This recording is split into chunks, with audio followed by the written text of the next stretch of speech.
রাসূল সাল্লাল্লাহু আলাইহি ওয়াসাল্লাম বলেছেন, টাকা পয়সা ধরে রেখো না, তাহলে আল্লাহ তাআলাও তার নিয়ামত সমূহ ধরে রাখবেন। যা পারো দান করতে থাকো। সহিহ বুখারী, সহিহ মুসলিম। আসসালামু আলাইকুম আমার প্রিয় আপু ভাইয়ারা, আপনারা সবাই কেমন আছেন? আশা করছি আল্লাহ তাআলার অশেষ রহমতে আপনারা সবাই ভালো আছেন। আমরাও আলহামদুলিল্লাহ আল্লাহ তাআলার অশেষ রহমতে ভালো আছি। তো নতুন আরেকটি ভিডিও নিয়ে আপনাদের মাঝে আবারও চলে এলাম। আর আপনাদেরকে যে বাগানটা দেখালাম ওটা হচ্ছে দেবদারু বাগান। তো দেবদারু বাগানের ভেতর দিয়ে আমরা পাশের বাড়িতে গিয়েছিলাম বেড়াতে। তো আমাদের বাড়ির কিছুটা দূরে কিছু বাড়ি আছে, তো সে বাড়িতে গিয়েছিলাম আমার মায়ের সাথে। তো সেখানে গিয়ে আর কি ওই বাড়ির যারা আছে তাদের সাথে দেখা করে এসেছিলাম। তো এই তো এখানে যে আজকে দুপুরের খাবারের মেনু, তো এখানে যে সিম দিয়ে আর বাটা মাছ দিয়ে চচ্চড়ি করা হয়েছে, তারপরে ফুলকপি ভাজি, আর তারপরে মুরগির মাংস আর ডাল। তো এই তো এগুলো দিয়ে আমরা আজকে দুপুরবেলা খাওয়া দাওয়া করে নিব। তো আমার প্রিয় আপু ভাইয়ারা, প্লিজ একটা লাইক দিয়ে আমার ভিডিওটি কন্টিনিউ করবেন। আর আপনাদেরকে জানিয়ে দিই যে আমরা বাড়িতে চলে এসেছি, মানে ঢাকায় চলে এসেছি, ঢাকায় ফিরে এসেছি। আমাদের বেড়ানো শেষ। আমরা খুব মজা করেছিলাম, যে কদিন ছিলাম অনেক ভালো সুন্দর সময় কাটিয়েছি। তারপরে এখন এই যে আমরা ফিরে এসেছি ঢাকা শহরে আমাদের বাসায়। তো ফিরে এসেছি ঠিকই, কিন্তু বাড়িতে এখনও অনেকগুলো আর কি ভিডিও রয়ে গিয়েছে। তো সেগুলো এখন আস্তে আস্তে আপনাদের সাথে শেয়ার করব। তো আশা করছি আপনাদের কাছে ভালো লাগবে। তো এখানে যে আমি পুলি পিঠা খেয়ে নিতেছিলাম, দুধ দুধ পুলি পিঠা। তো এই তো পিঠাটা অনেক মজা হয়েছিল। আর এটা যে দুধ আর খেজুরের রস দিয়ে আর কি জাল করে তারপর দুধ পুলি পিঠা বানানো হয়েছে। তো আসলে যে কদিন বাড়িতে ছিলাম, বাড়িতে খুব সুন্দর সময় কেটেছে আমাদের সবার। আর যেদিন আমরা চলে আসি তার আগের দিন রাতের বেলাও আমরা অনেক মজা করেছিলাম। তো আসলে আমাদের এক সপ্তাহ এক সপ্তাহের মতোই বেড়ানো হয়। আমরা প্রত্যেক বছর শীতের সময় যাই বাড়িতে। তো বাড়িতে যখন যাই এক সপ্তাহ মতোই আমরা থাকি, আর এর বেশি আমার হাজব্যান্ড থাকতে চান না। তো তার জন্য আর কি আমরা এক সপ্তাহ বেরিয়েছি, বেরিয়ে তারপরে আমরা চলে এসেছি। আর এখানকার এই ভিডিওটা এটা হতেছে যে আমরা আমার মামার বাড়িতে যাইতেছি। তো কিছুদিন আগে আপনাদেরকে আমি শেয়ার করেছিলাম যে আমার মামা মারা গিয়েছেন হঠাৎ করেই। তো আমার মামার কিন্তু খুব বেশি বয়স হয়নি। তো আমার মামা হঠাৎ করে মারা গিয়েছেন। তো আমরা এখন এই যে আমার আব্বা, আমার মা, তারপরে আমার দুই মেয়ে, আমি আর আমার হাজব্যান্ড, আমরা সবাই মিলে আমার মামার বাড়িতে এখন চলে যেতেছি। তো আমার মামার বাড়ি ঝিনাইদহ শহরে। তো আমরা এখন এই যে শহরের উদ্দেশ্যে রওনা দিতেছি। তো আমরা মামার বাড়িতে যাব, কিন্তু মামার বাড়িতে গিয়ে কোনো কিছু আর রেকর্ড করা হয়নি, ভিডিও করিনি, যেহেতু ওইখানে আসলে ভিডিও করার মতন কোনো পরিবেশ পরিস্থিতি ছিল না। যেহেতু আমার মামি আর আমার মামাতো বোন ওরা দুইজনই আছে বাড়িতে, আর অনেক বড় বাড়ি, একদমই ফাঁকা।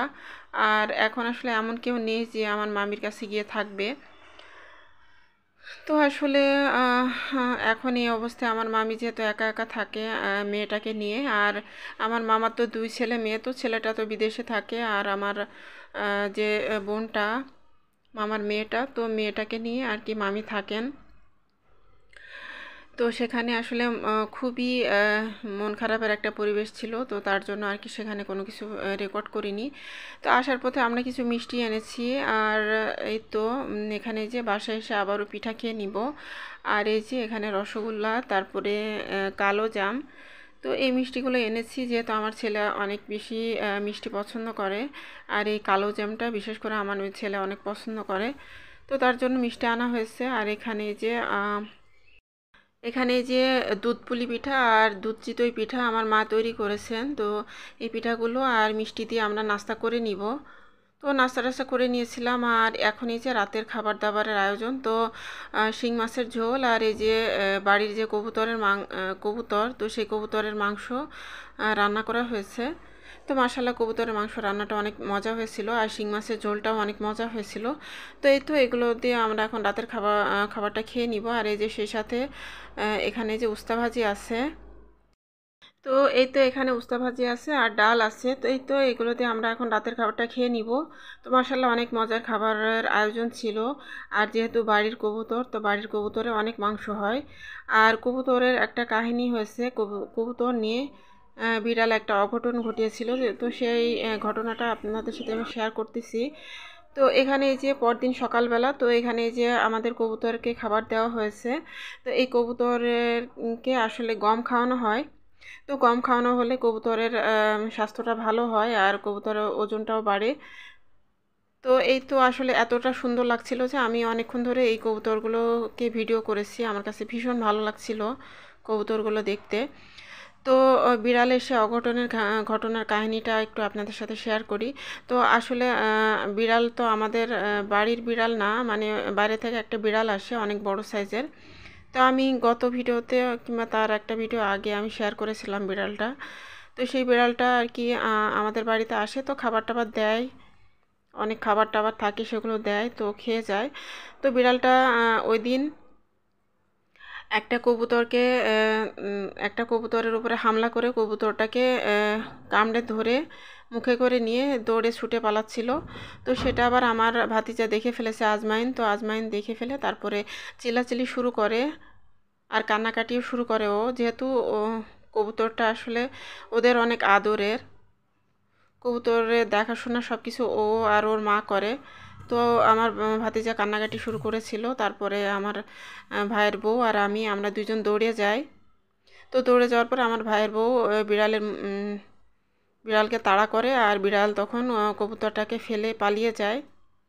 আর তখন সেই কবুতরটাকে আমরা এনে তাড়াতাড়ি করে জবাই করে দিই, কারণ কবুতরটার যেহেতু গলায় কামড়ে ধরেছিল, তো কবুতরটা আর বাঁচবে না। তো তার জন্য আর কি তাড়াতাড়ি করে জবাই করে দেওয়া হয়। তো সেই কবুতরের মাংস আমরা খেয়েছি। আর আগেও দুইটা কবুতর ছিল, মানে পরিষ্কার করে কেটে ফ্রিজে রেখে দিয়েছিল। তো সেই দুইটা আর এই একটা, তো এই কবুতর সবগুলো মিলিয়ে আর কি রান্না করেছিল।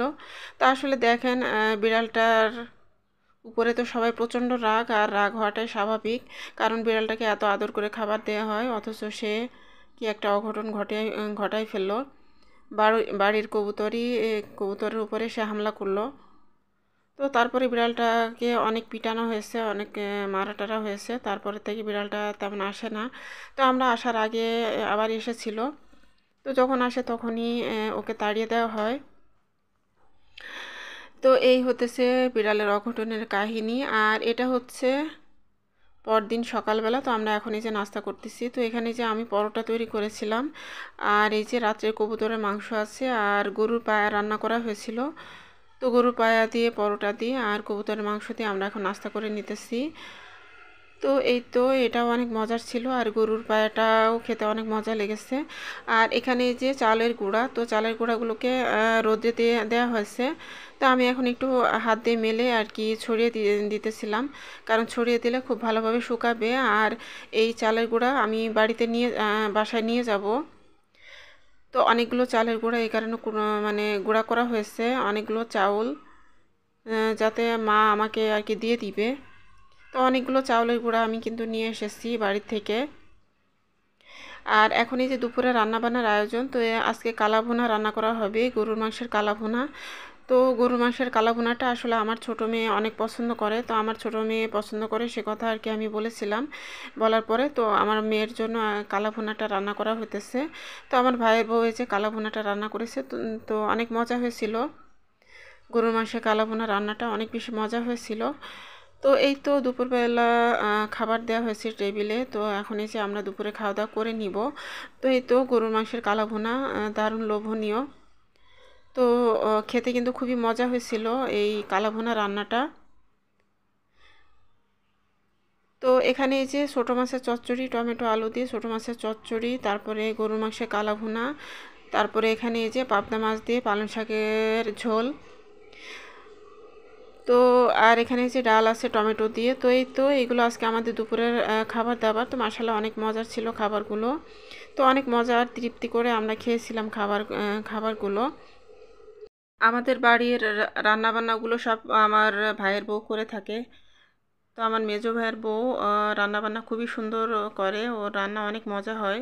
তো এই যে ছোটো মাছের চচ্চড়িটা আমার খুবই ফেভারিট, আমি খুবই পছন্দ করি ওর হাতের চচ্চড়িটা। আর আমার মা আগে যেভাবে রান্না করতো ও সেভাবে রান্না করে শিখে নিয়েছে। তো এখন আর কি ও আমার মায়ের মতোই প্রায় রান্না করে। তো অনেক মজা হয়। আর এই গাছটা, এটা হচ্ছে কল্পনাথের গাছ। তো এই গাছের পাতা একটা ঔষধি গাছ এটা। তো এই গাছের পাতা রস করে খেলে সর্দি কাশি জ্বর এগুলো ভালো হয়ে যায়, শরীরে ব্যথা। তো এখানে যে লাগানো হয়েছে, তো এখান থেকে পাতা নিয়ে আমাদের বাড়িতে খাওয়া হয়, আমার আব্বা রস করে সবাইকে দেন। যখন সর্দি কাশি জ্বর হয় তখন আর কি এই পাতার রস খাওয়া হয়। তো এই তো দুপুরে খাওয়া দাওয়ার পরে এখন এই যে আমরা ছাদে চলে এসেছি, আর এই যে বিকালটা আর কি ছাদে কাটাইতেছি। আর এখানে এই যে একটা বড়, বিশাল বড় একটা জামরুলের গাছ। তো এই ফলটাকে আমরা জামরুল বলি, জানি না কে কী নামে বলে, তো আমরা জামরুল বলি। আর আপনারা দেখুন গাছটা কতটা বিশাল। তো জামরুলের যখন সিজন হয় তখন প্রচুর পরিমাণে জামরুল ধরে, আর পুরো গাছটা একদম সাদা হয়ে যায় জামরুলে। তো এত জামরুল তো কেউ খায় না, তো গাছ ধরে বিক্রি করে দেয়। তো এই যে দেখুন আপনারা যে আমাদের বাড়ির আশেপাশে কতটা গাছপালা, কতটা জঙ্গল। তো এই তো আজকের মতো এখান থেকে বিদায় নিচ্ছি আপনাদের কাছ থেকে। আপনারা সবাই ভালো থাকবেন, সুস্থ থাকবেন। আল্লাহ হাফেজ, আসসালামু আলাইকুম।